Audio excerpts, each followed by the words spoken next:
बिस्मिल्लाहिर्रहमानिर्रहीम। मैं लेरिस रैप बनाने लगी हूँ। उसके लिए सबसे पहले मैंने ये बोनलेस चिकन लिया है जो कि 200 ग्राम है।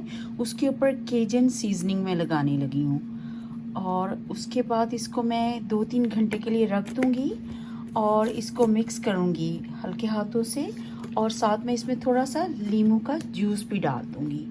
उसकी वजह से ये काफ़ी मज़े का और यमी सा और थोड़ा थोड़ा खट्टा खट्टा फ्लेवर देता है जो कि उसमें लेरिस रैप में बहुत अच्छा लगता है या पत्तों के रैप में बहुत अच्छा लगता है।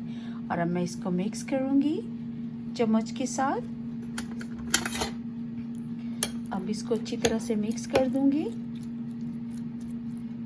और मिक्स करने के बाद इसको मैं प्लास्टिक में बैग में डाल के बंद करके तो रख दूँगी फ्रिज में ऐसे ही 3-4 घंटे के लिए। उसकी वजह से प्लास्टिक का बैग में डाल के रखने से इतना फ़ायदा होता है, चिकन सॉफ्ट रहता है और उसमें आल्सो सारे जो मसाले जो स्पाइसेस पे डाले हैं वो इसके अंदर रच जाते हैं और फ्लेवरफुल ये वाला चिकन बहुत फ्लेवरफुल होता है। उसके बाद अल्हम्दुलिल्लाह इस तरह मैंने इसको बैग में डाल दिया है और इसी बैग के समेत ये मैं फ्रिज में रख दूँगी ताकि सारे स्पाइसेस इसी के अंदर रच बस जाएं। मैंने ऐसे ही 1 चम्मच बटर डाला है। अब इसमें जो मैंने मैरिनेट किया हुआ था चिकन और मैं वो डालूँगी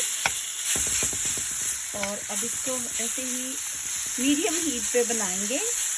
मीडियम हीट पे आप अगर आप तेज़ आंच पे वो ऊपर से तो कुक हो जाएगा, अंदर तक कुक नहीं होगा। और इसको मीडियम हीट पे हम बनाएंगे तो ये ऐसे ही 2-3 मिनट में हल्की आंच पे आहिस्ता आहिस्ता करके पूरा इन साइड तक कुक हो जाएगा चिकन।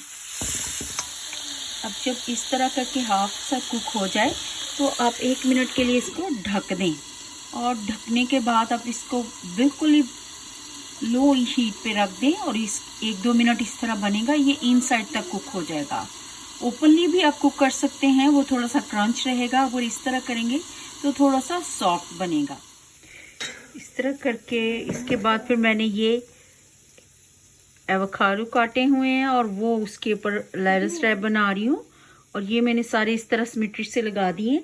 अब उसके ऊपर मैं ये जो चिकन बनाया है उसको जो कल स्पाइसेस लगा के रखा था आज मैं और फिर ये उसके ऊपर ये मैं सारा डाल दूंगी इस तरह करके थोड़ा थोड़ा करके और इनके लेरिस रैप बना लूँगी। और ये बहुत अच्छी रेसिपी है वेट वॉचर के लिए, आप ट्राई करें। आपको अच्छा लगा तो आप प्लीज़ मुझे ज़रूर बताएं कि आपको किस तरह का लगा है। सॉरी।